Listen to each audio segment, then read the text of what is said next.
And here is the Writer's Almanac for Wednesday.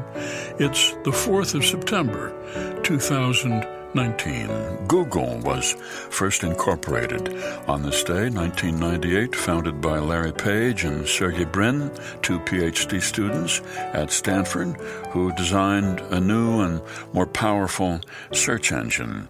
June 2006, Google was added to the Oxford English Dictionary as a verb. I Google you, and you Google me. 1888, Rochester, New York, George Eastman got his patent for his new easy-to-use camera, the Kodak. He came up with the name simply because it was easy to remember. You push the button, we do the rest, said the early ads for the Kodak.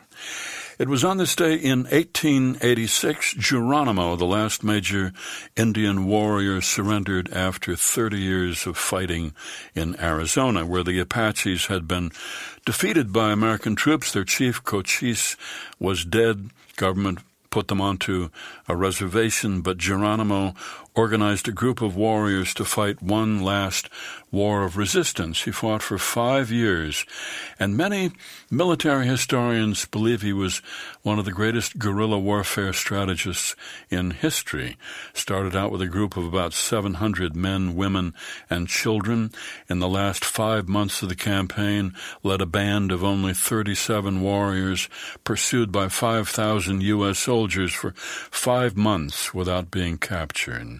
But finally, Geronimo surrendered 1886 on this day in a place called Skeleton Canyon. He was allowed to travel around the country, though he was a prisoner of war, made his living selling buttons off his jacket and autographed photographs of himself, and appeared at the St. Louis World's Fair in 1904. It's the birthday of the novelist Mary Renault, 1905, born Forest Gate, England, best known for her novels of ancient Greece. She worked as a nurse during World War I, fell in love with another nurse, Julie Millard. The two of them had a lifelong relationship.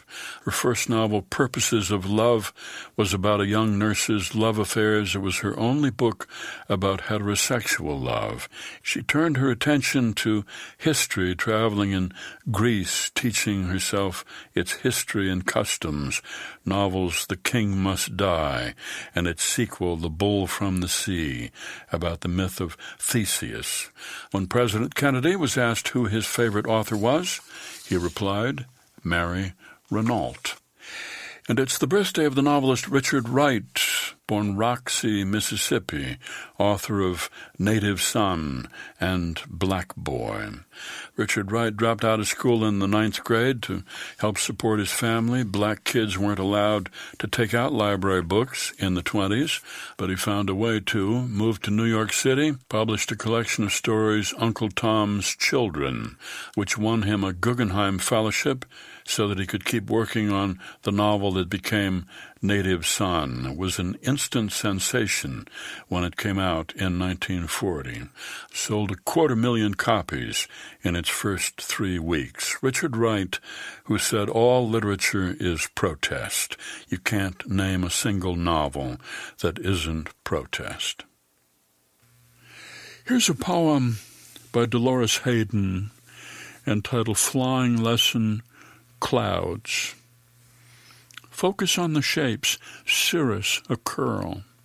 Stratus, a layer. Cumulus, a heap. Humulus, a small cloud. Cumulus humulus, a fine day to fly. Incus, the anvil, stay grounded. Nimbus, rain, be careful.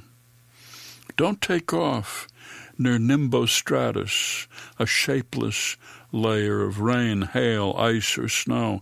Ice weighs on the blades of your propeller, weighs on the entering edge of your wings. Read a cloud, decode it.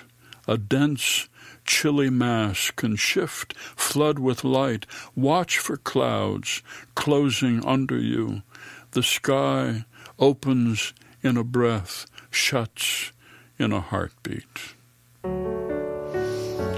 Flying Lesson Clouds, poem by Dolores Hayden from her collection Exuberance, published by Red Hen Press and used by permission here on the Writer's Almanac. Be well, do good work, and keep in touch.